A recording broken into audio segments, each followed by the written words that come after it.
Hi friends, తెలంగాణలో ఎప్పుడెప్పుడా అని ఎదురు చూస్తున్నటువంటి రుణమాఫీ ప్రక్రియ అనేది స్టార్ట్ అయిపోయింది. మనందరికీ తెలిసిన విషయమే. మొదటి విడత రూ. 1,00,000 వరకు రుణమాఫీ అనేది ఇవ్వడం జరిగింది. ఇప్పుడు ఇందులో చాలామందికి రూ. 1,00,000 లోపు ఉన్నవారికి రుణమాఫీ కాలేదు అని చెప్పేసి మనకు కామెంట్ అనేది పెట్టడం జరుగుతుంది. అయితే వీళ్ళందరికీ ఎందుకు రుణమాఫీ కాలేదు, రీజన్ ఏంటి అనేది ఈ వీడియోలో పూర్తిగా ఎక్స్ప్లెయిన్ చేస్తాను. ఈ వీడియోని పూర్తిగా చూడండి ఫ్రెండ్స్. మన ఛానల్ని మొదటిసారిగా చూస్తున్న వాళ్ళు సబ్స్క్రైబ్ చేసుకోండి. ఈ వీడియోని మీ ఫ్యామిలీ అండ్ ఫ్రెండ్స్కి షేర్ చేయండి, వీడియోని లైక్ చేయండి. ఇలాగే మన ఛానల్ని ఫాలో అవుతూ ఉండండి. ప్రతి ఒక్క వీడియో అనేది మీకు ఉపయోగపడే వీడియోస్ అనేది రావడం జరుగుతుంది.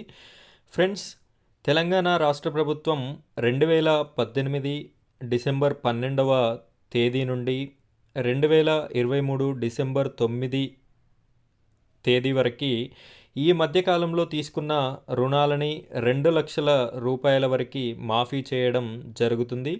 ఇదివరకే మనకి 1వ విడతలో రూ. 1,00,000 రుణమాఫీ అనేది చేయడం జరిగింది. అయితే ఇందులో చాలామంది మాకు 40,000 ఉంది, 50,000 ఉంది, అయినా కూడా మాకు రుణమాఫీ కాలేదు అని చెప్పేసి కామెంట్ అనేది పెట్టడం జరుగుతుంది. ఫ్రెండ్స్, వీళ్ళందరికీ ఎందుకు కాలేదు అంటే, ఒక ఫ్యామిలీలో ఒక ముగ్గురు పర్సన్స్ ఉన్నారనుకుందాం. ఆ ముగ్గురి పైన లోన్ ఉన్నట్టయితే, ఫర్ సపోజ్ ఒకరి మీద 20,000, ఇంకొకరి మీద 40,000, ఇంకొకరి మీద 60,000 రూపాయల లోన్ కనుక ఉన్నట్టయితే వాళ్ళందరిది కలిపితే 1,20,000 రూపాయలు అనేది లోన్ కావడం జరుగుతుంది. 1,20,000 రూపాయలు అనేది ఫస్ట్ లిస్ట్లో కుటుంబ ప్రాతిపదికన మనకి ఈ లిస్ట్ అనేది ఇవ్వడం జరుగుతుంది. కుటుంబ ప్రాతిపదికన ఫస్ట్ లిస్ట్ 1,00,000 రూపాయల లోపు వాళ్ళకి, సెకండ్ లిస్ట్ 1,50,000 రూపాయల వరకు, థర్డ్ లిస్టు 2,00,000 వరకు గవర్నమెంట్ వాళ్ళు ఇవ్వడం జరుగుతుంది. కాబట్టి ముగ్గురివి కలిపినప్పుడు 1,20,000 రూపాయలు అవుతుంది. కాబట్టి వాళ్ళకి సెకండ్ లిస్ట్లో లోన్ రుణమాఫీ అనేది జరిగే అవకాశం ఉంటుంది. ఫ్రెండ్స్, రెండవ లిస్ట్ ఎప్పుడు అనేది నేను డేట్ చెప్తాను. జూలై 30వ తారీఖు రోజున అసెంబ్లీలో ముఖ్యమంత్రి రేవంత్ రెడ్డి గారు అనౌన్స్ చేసే అవకాశం అనేది క్లారిటీగా ఇన్ఫర్మేషన్ ఇవ్వడం జరిగింది. సో జూలై 30వ తారీఖు అసెంబ్లీలో రిలీజ్ చేస్తారు. 1,50,000 రూపాయల వరకు ఉన్నటువంటి కుటుంబం మొత్తం 1,50,000 రూపాయల వరకు ఉన్నటువంటి రుణమాఫీ అనేది రిలీజ్ చేయడం జరుగుతుంది. ఇక మూడో విడత 2,00,000 వరకు ఎవరైతే ఉన్నారో వాళ్ళందరికీ కూడా ఆగస్టు నెలాఖరులోగా రుణాలు అనేది మంజూరు చేయడం జరుగుతుంది.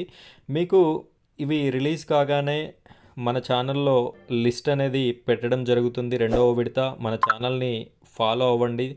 ఫాలో అయినట్టయితే మీరు లిస్ట్ చూసుకోవడానికి అవకాశం ఉంటుంది. ఒక చిన్న ఇన్ఫర్మేషన్ ఫ్రెండ్స్, లిస్ట్లో పేరున్న వారికి ప్రతి ఒక్కరికి మెసేజ్ వస్తుంది. మెసేజ్ వస్తేనే డబ్బులు పడ్డట్టు అని చెప్పేసి చాలామంది అనుకుంటున్నారు.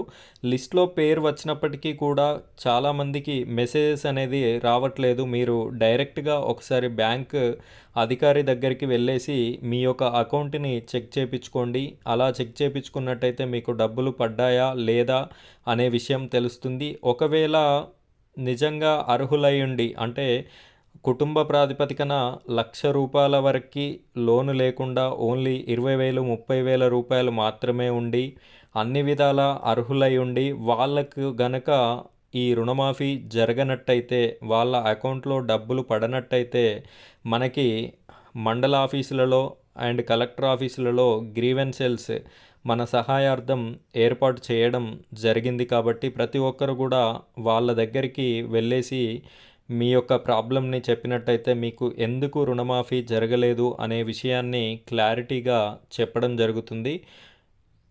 ఈ ఇన్ఫర్మేషన్ మీకు నచ్చినట్టయితే మన ఛానల్ని సబ్స్క్రైబ్ చేసుకోండి. ఈ వీడియోకి లైక్ చేయండి. Thank you very much.